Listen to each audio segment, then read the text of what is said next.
Hey guys, and welcome back to a new series that we're going to have on the channel called Corona Conversations. What this is we're just going to be chatting with a few people. I've got Emile here, yay, just talking with people just to see how the coronavirus is actually affecting them and kind of what's going on in other people's worlds. And I just want to see kind of where everyone's at, and if you guys are interested, stay tuned. We're going to have a few more episodes of these, and we might go to Instagram Live. We'll see how we go, and if you guys want to keep seeing these things. And I think this is... Oh, it might not be. But we're trying to be in regulations as well. But yeah, so like... social distancing. Yeah, we don't want to get arrested or fined. Keep a lookout for the police. How's it going? Like, what's been happening? I'd say, personally, I'm in a very good position as well. I don't think I'm necessarily feeling the impact. I'm quite weird in that way of extrovert, introvert, where I can be with people 100% of the time and not get sick of people, but also be away from people and not get lonely. Yeah. Which is pretty nice. Yeah, I'm the opposite. I don't know, it's weird. It's like, I feel like I can do it, and like, I get through majority of the day, and I get to 8 o'clock at night, and I'm just like... And that's when I usually do shaking. And I'm like, bro, I need to get out. And I've been using it to do exercise now. Yeah. Starting to ride my bike more. Be more like you, really. Oh. That's good. Yeah, everyone's getting on Strava now. The app. I was never using it, and then I was like, alright, I'm gonna give it a go. But it's so inaccurate. Oh, really? I have my Garmin, it's a bike computer, and it's so way more accurate. Yeah. Everyone says that they use Garmin on their watch or something, and then connect it to the app, and then it's more accurate. Yeah, okay. Yeah, that's But fair. the app itself is not very accurate. Yeah, that's fair. But yeah, I don't really care too much about the accuracies, but I like seeing the numbers and stuff, but... Yeah, it's good. Yeah. They're definitely cashing in on all of this stuff. Yeah, every 2 minutes it comes up to do you want to pay $81 for a membership? Yeah. No thanks. No. Yeah. But no, other than that, I'm actually getting more work than I was before. 3 out of my 5 jobs actually have closed, so I'm fortunate enough to have 2 other jobs. What were you doing before? What are the 5? So I was working as a student recruitment officer at Curtin. So that's definitely closed. That's closed. That's all events based, so... Yeah. All closed. Then disability support work is also closed just for social distancing and safety reasons. And then City Beach, the surf shop, is also closed. So I'm currently doing aged care, which has really picked up. I'm getting a lot more shifts, obviously, because the elderly are vulnerable and they need more people to look after them. And the other one is working with AJ, doing some landscaping and retic. That's definitely still popping. Yeah, which is good fun. Yeah. All of my work is now online. Yeah. I had 2 jobs, and obviously with the support work, I've also lost that one. Yeah. But that one's definitely going to be back when... Yeah, exactly. No, so it's just postponed or just on pause. Yeah. But yeah, my job as a chaplain, that's all moved online now. So I've definitely got that rolling around for ages, but... Yeah, work literally has been keeping me sane. Wow. I'm trying to do as much of it as I can.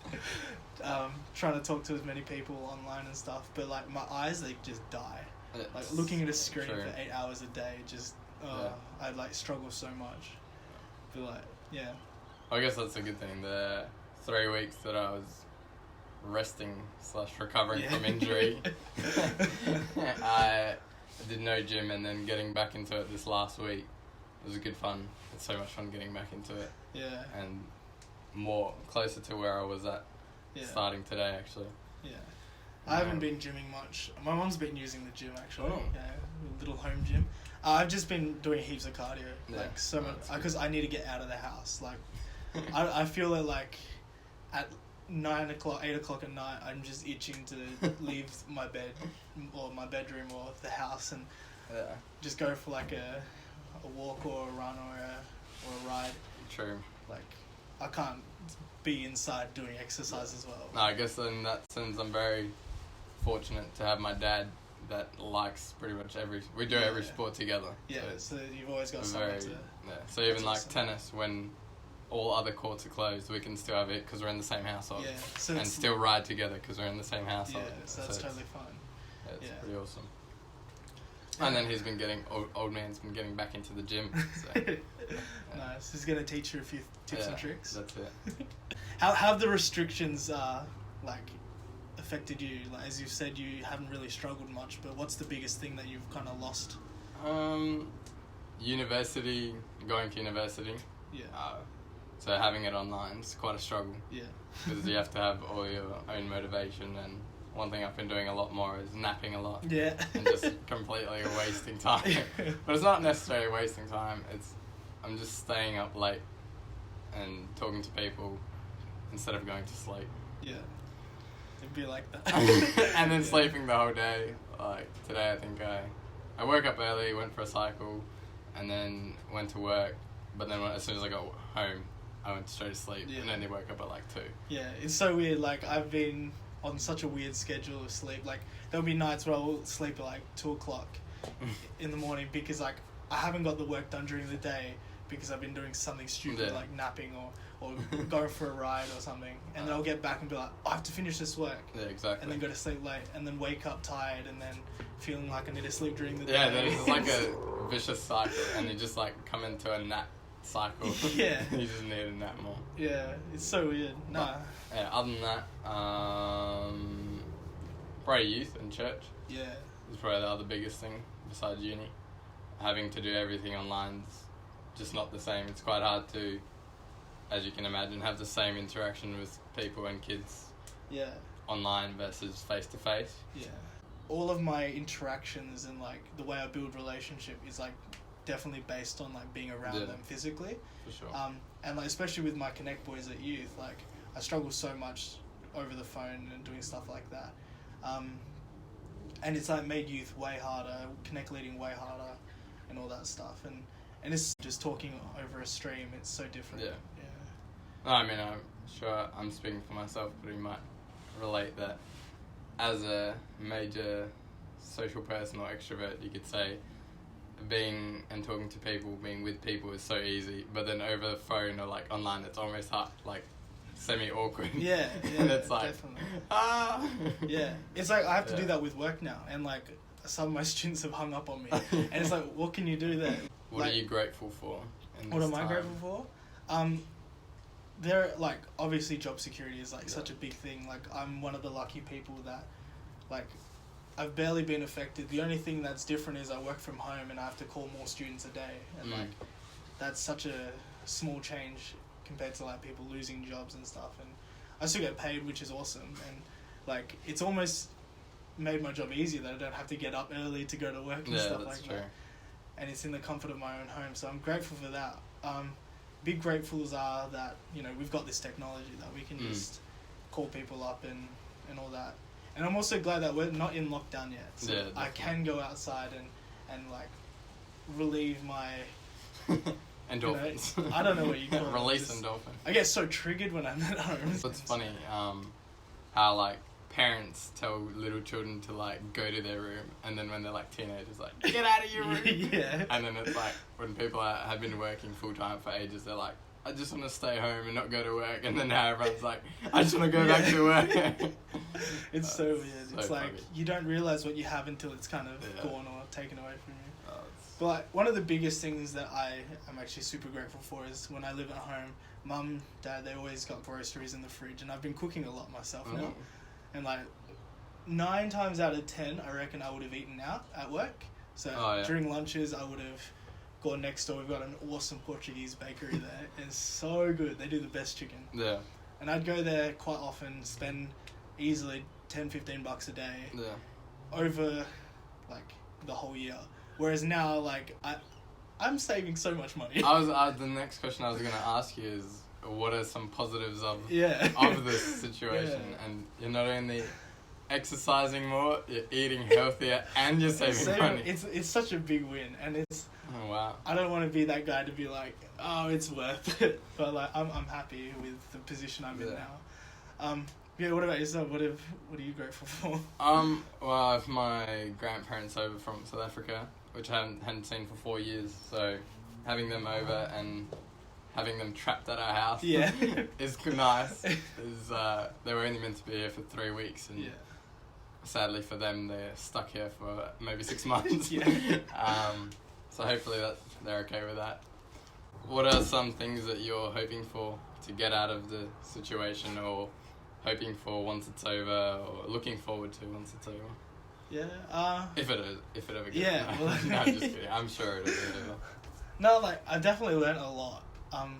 Just being isolated, I guess, like using my own motivation to like further my growth, and like spiritually as well as like physically with my health, and as well with like my connections with friends and stuff. Like I definitely have noticed the second that you can't go to those social gatherings, you know who your real close friends are. So they're the ones that will keep in constant contact if you are or not, like messaging them. So I definitely learned a lot, and hopefully I can like use that to kind of further my growth in who I am as like all this like kind of stops. Like being more intentional with people when we have the opportunity to. Like I definitely have taken it for granted that we get to see people once a week at youth, and you know, speak into people's lives, and now sitting here not connected to a lot of them, being like, oh, I've kind of like lost connection. Yeah, what have I done this whole time then? And yeah, just like hoping to learn to better myself and all that stuff. Yeah, for sure. Yeah. What about yourself? I'd say, I'm so disappointed. My tennis season came to a You're doing so well as well. Finish. Yeah, we were second on the ladder. Yeah. And we were due to play the last round of round robin, and then we were already guaranteed semi-finals. Just had to play semi-finals and then finals. Yeah. And the third last round, pretty much, of the whole season was when the Tennis West decided to can it. They were hoping to postpone it, but I'm pretty sure it's official now that the ladder positions are what teams finish. So we finished second. That's good. It's great. But yeah, no. So I'm hopeful for another season of tennis. Yeah. And what else? Yeah, youth. It's so weird not going to youth. Yeah. And definitely, I never like expected not going to youth or church. So it's like definitely have taken it for granted, and just going weekly, I guess. You just definitely. Almost becomes a routine, and you don't necessarily get the value out of it, but you just take it for granted. Yeah, it's so easy just to rock up each week instead of like applying what's going on and stuff. Yeah, I definitely felt that as well. And one other thing was definitely I got the thought yesterday or the day before that I actually want to make sure in this time that I'm actually being very intentional with contacting people, even contacting people I wouldn't have necessarily been in contact with before the isolation, and actually like ringing people and just checking up on them and seeing how they're doing. Yeah. Kind of as a extra outreach and trying to make the best of the situation that we're in. Yeah. The question you need to ask yourself is what do people think of you when your name appears on their phone and you're ringing them? It's like, what are they expecting? Are they expecting you to bring bad news? Like so many people, when they're just their first response, depending on the person calling, is like, oh, what happened? Is there something wrong? So it's like trying to like actually be intentional and calling people so that that's not their first response. Yeah. But yeah, that's I guess the first episode of Corona Conversations, and we're going to try to do a few more of these, trying to get a different array or variety of people that we can kind of talk to and kind of get their opinions on. We might even push it to an Instagram live thing where you guys can ask questions directly to the person, things like that. But yeah. If you think that you'd be a good interviewee. Or conversational.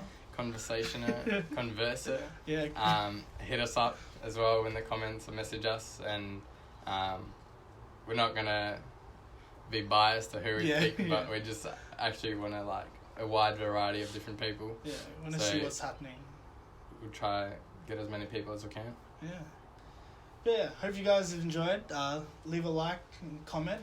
Let us know how you guys feel about this, and make sure you guys subscribe. And most importantly, share it with everyone. Yeah, share it.